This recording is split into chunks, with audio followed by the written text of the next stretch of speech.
Alors, il a parlé pendant 1 heure, Joachim Son-Forget. Cela dit, on n'a toujours pas vraiment compris ce qu'il y avait dans cet accord. Semble-t-il, finalement, pas grand-chose. Il n'y a pas grand-chose, parce que l'accord est moins contraignant que ce qui s'est passé en 2005.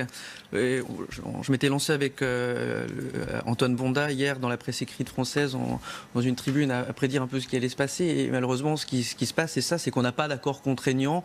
On a des engagements qui sont très vagues sur une volonté de dénucléarisation. Les deux camps n'entendent pas forcément la même chose, ni le même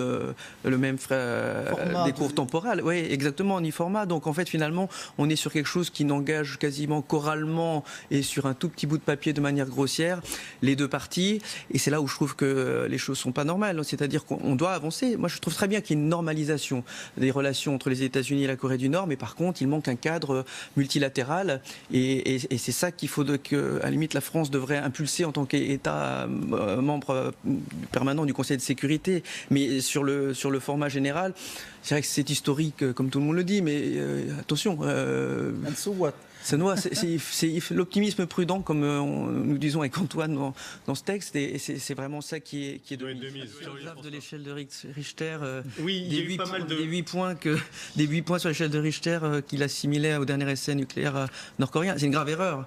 C'est une grave erreur. C'est un moment où il a dit il y a eu 8,8 à la suite d'une explosion. C'est-à-dire qu'il grossit au moins un facteur 1000 ce qui était enregistré par les agences sérieuses, comme l'OTIS, qui vérifie l'organisation du traité d'interdiction des complets d'essais nucléaires. Non, mais ce sont des inexactitudes qui sont graves. C'est-à-dire qu'il y a derrière des approximations techniques qui font très peur.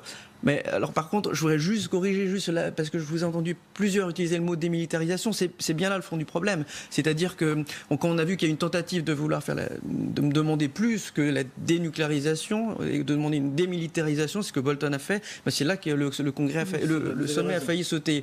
Parce que ce qu'il ne faut pas oublier, c'est que l'arme nucléaire, dans le cas de la politique du Pyongyang de la Corée du Nord, elle sert sa stature sur le plan international. Ils la voient également comme une dissuasion, mais elle sert leur stature sur le plan international. Mais derrière, Séoul, Busan sont déjà en otage, toute la région est déjà prise en otage par un armement conventionnel lourd, un armement conventionnel et chimique lourd, qui fait que de facto il existe déjà une dissuasion sur le plan conventionnel qui est là. Donc il ne faut pas oublier que la situation elle est enlisée. Il n'y a pas que le nucléaire. C'est très important. Du reste, il est mention plus du nucléaire dans ce papier, mais il n'est pas mention du balistique. Ce sont des sujets qui sont... on ne va pas commencer à faire un cours d'école de guerre, mais ça fait partie.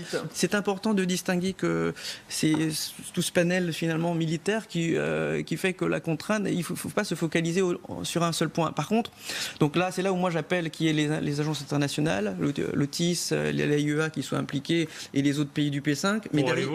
Pour aller voir en Corée du Nord ce qui s'y passe. Et il faut des choses écrites multilatérales qui dépassent les accords oraux. Mais ça ne veut pas dire qu'il faut condamner le reste. Et je pense qu'il faut vraiment continuer à travailler sur la confiance, parce que rétablir la confiance, l'absence de risque de trahison réciproque, je veux dire, ça fait partie de... Quand vous avez un problème avec un ami ou un ennemi, c'est ça. Je veux dire, il faut quand même travailler là-dessus. Il faut lever les ambiguïtés alors que la délégation est en train de rejoindre l'aéroport.